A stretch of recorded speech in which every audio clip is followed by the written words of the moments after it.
అతనికి ఏ విధంగా అయినా ఒక దళిత బిడ్డకు పేరు వస్తుందనో కక్షపూరితతో మాకు రావాల్సిన కొన్ని డబుల్ బెడ్రూమ్లు కానీ సీసీ రోడ్లు కానీ ఇక్కడికి వచ్చే ఒక జూనియర్ కాలేజ్ కానీ అదేవిధంగా ఒక హాస్టల్ వచ్చే విధంగా ఉండే. కానీ ఇవన్నీ ఏమైందంటే ఆ సర్పంచ్ పీరియడ్లో ఎక్కడ అభివృద్ధి జరుగుతుందనో తీసుకుపోయి పక్క విలేజ్తో వెళ్ళిపోయింది. 2K డబుల్ బెడ్రూమ్లు, సీసీ రోడ్లు, కొన్ని లైటింగ్ కూడా మా దగ్గర ఏమి నోచకుండా పక్కకి వెళ్ళిపోయినాయి.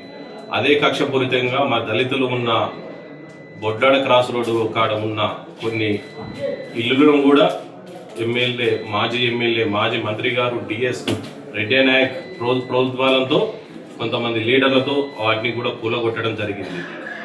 వాటిని మళ్ళీ సహకారంతో మా ఎమ్మెల్యే గారితో దాన్ని మళ్ళీ పునరుద్ధరిస్తామని మాటిస్తున్నాం.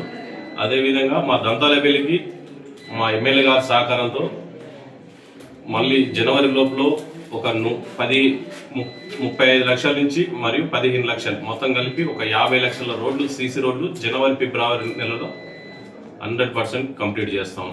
అదేవిధంగా నెక్స్ట్ విడత జరగబోయే ఇందిరామిల్లులో అత్యధికంగా మా మండలంలో అత్యధికంగా మా విలేజ్కి వచ్చే విధంగా ఎమ్మెల్యే గారి సహకారంతో మొన్న జరిగిన సర్పంచ్ అభ్యర్థి ఎలక్షన్ ప్రచారంలో మా ఎమ్మెల్యే గారు 150 ఇండ్లు ఓన్లీ దంతాలపల్లికి ఇస్తానని మాట ఇచ్చాడు.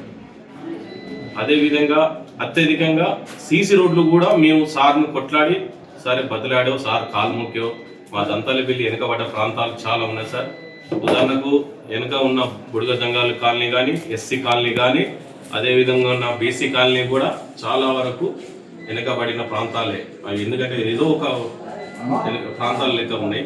వాటికి 100% సీసీ రోడ్డు కంప్లీట్ చేస్తాం. అదేవిధంగా కొత్తగా ఉన్న మా పాత ఏరియాలలో 100% సైడ్ డ్రైనేజ్ ఎమ్మెల్యే గారి సహకారంతో సైడ్ డ్రైనేజ్ వచ్చే విధంగా మేము కొట్లాడతాం.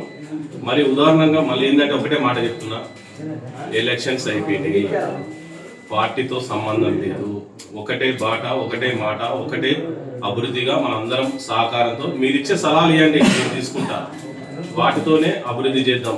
కానీ ఎలాంటిదైనా మళ్ళీ ఇందులో ఏమైనా చిన్న అభివృద్ధికి అడ్డం పడితే ఇదే యాప చెట్టు కింద మిమ్మల్ని అందరినీ మళ్ళీ ఒలుమ తీసి దీన్ని కట్టేస్తా అని మీకు చెప్తున్నా ఫైనల్.